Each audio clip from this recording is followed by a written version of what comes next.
আকাশে সিঁদুরে আঁচ, পাহাড়ে আগুনের লেলিহান ছোঁয়া, কুণ্ডলি পাকিয়ে উঠছে ধোঁয়ার কুণ্ডলি। মধ্যরাতের গভীর নিস্তব্ধতায় হঠাৎই ছিন্ন ভিন্ন হয় উপমহাদেশের আকাশ। ফের অগ্নিগর্ভ হয়ে উঠছে ভারত পাকিস্তান সীমান্ত। 22 এপ্রিল পেহেলগামের হামলার প্রতিশোধে ভারত যেই জবাব দিতে চায় তার অপেক্ষা ছিল কেবল সময়ের। এবার আর হুঁশিয়ারি নয়, সরাসরি গোলাগুলি ও ক্ষেপণাস্ত্রেই দিল্লির জবাব।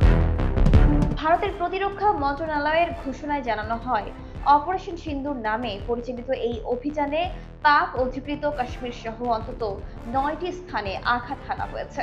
এর মধ্যে কয়েকটি স্থানে বিমান হামলা, কয়েকটি স্থানে স্থল ও কামান হামলা চালানো হয়।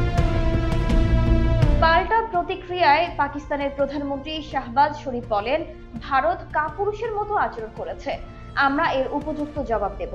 তবে হামলার সংখ্যা নিয়ে দুই পক্ষের বক্তব্যে পার্থক্য স্পষ্ট। যেখানে ভারত 9টি স্থানে অভিযান চালানোর দাবি করছে, সেখানে পাকিস্তান বলছে হামলা হয়েছে মাত্র 5টি স্থানে। এদিকে ভারতীয় সেনাবাহিনীর পক্ষ থেকে অপারেশন সিন্দুর চলমান থাকার বিষয়টি নিশ্চিত করা হয়েছে।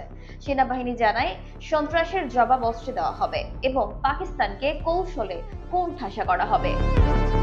জম্মু কাশ্মীরের পুঞ্চ ও রাজৌরি সেক্টরে নতুন করে সংঘর্ষ বিরতি লঙ্ঘন করে গোলা বর্ষণ করেছে পাকিস্তান। প্রতি উত্তরে ভারতীয় বাহিনী সীমান্তের বিভিন্ন ফাঁড়ি থেকে মর্টার ও কামান ছুড়েছে। ভারতের সেনা সদর দপ্তর জানিয়েছে, বায়ুসেনা, স্থল বাহিনী এবং নৌবাহিনীকে সর্বোচ্চ সতর্ক অবস্থায় রাখা হয়েছে। প্রতিটি বেস এয়ারফিল্ডে যুদ্ধ বিমান মোতায়েন করা হয়েছে এবং সীমান্তবর্তী এলাকা থেকে নাগরিকদের নিরাপদ দূরত্বে সরিয়ে নেওয়ার কাজ শুরু হয়েছে। ভারত সরকারের উচ্চ পর্যায়ের বৈঠকে এই সামরিক অভিযানের ব্যাপারে বিস্তারিত পরিকল্পনা চূড়ান্ত করা হয়েছে বলেও জানা গেছে। পাকিস্তানের প্রতিরক্ষা মুখপাত্র মেজর জেনারেল আহমেদ শরীফ চৌধুরী জানিয়েছেন, ভারতীয় বাহিনী আজাদ কাশ্মীরের মুজাফফরবাদ, কোটলি ও নীলম ভ্যালিতে হামলা চালিয়েছে। পাল্টা প্রতিরোধে পাকিস্তানের বিমান ও স্থল বাহিনী মাঠে নেমেছে। তিনি বলেন, আমাদের প্রতিটি গুলি এখন সীমান্তে জবাব হয়ে উঠবে। ভারত যা শুরু করেছে তা শেষ করতে আমরা প্রস্তুত। পাকিস্তান ইতোমধ্যেই জাতিসংঘ ও চীনকে এই হামলার বিষয়ে আনুষ্ঠানিকভাবে জানিয়ে দিয়েছে। এই পরিস্থিতিকে ঘিরে আন্তর্জাতিক মহলে উদ্বেগ বাড়ছে। জাতিসংঘ, ইউরোপীয় ইউনিয়ন এবং চীন তিন পক্ষই যুদ্ধ এড়াতে দুই দেশকে সংযত আচরণ ও কূটনৈতিক পথ অনুসরণের আহ্বান জানিয়েছে।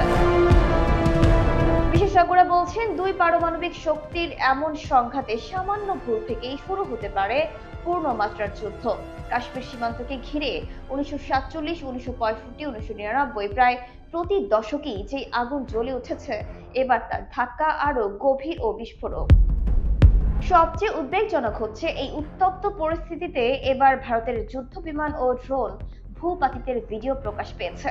পাকিস্তান দাবি করছে, ভারতের 5টি যুদ্ধ বিমানকে গুলি করে নামানো হয়েছে, যার মধ্যে ছিল রাফাল, Su-30 ও MiG-29।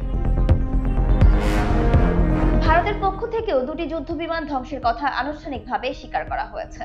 বার্তা সংস্থা রয়টার্স ওই ভিডিও যাচাই করে প্রকাশ করেছে, যা গোটা বিশ্বে আলোড়ন তুলেছে। দুই দেশের মধ্যে এখন আর কথার যুদ্ধ নয়, এখন চলছে আগুনের লড়াই। ভারত বলছে তারা সন্ত্রাসের বিরুদ্ধে অভিযানে নেমেছে, আর পাকিস্তান বলছে এটি একটি রাষ্ট্রীয় আগ্রাসন। পরিস্থিতি যদি আরেক ধাপ এগোয়, তাহলে পারমাণবিক যুদ্ধের আশঙ্কা পুরো অঞ্চলকে হুমকির মুখে ফেলতে পারে। এখন পুরো দুনিয়া তাকিয়ে আছে দিল্লি ও ইসলামাবাদের পরবর্তী পদক্ষেপের দিকে।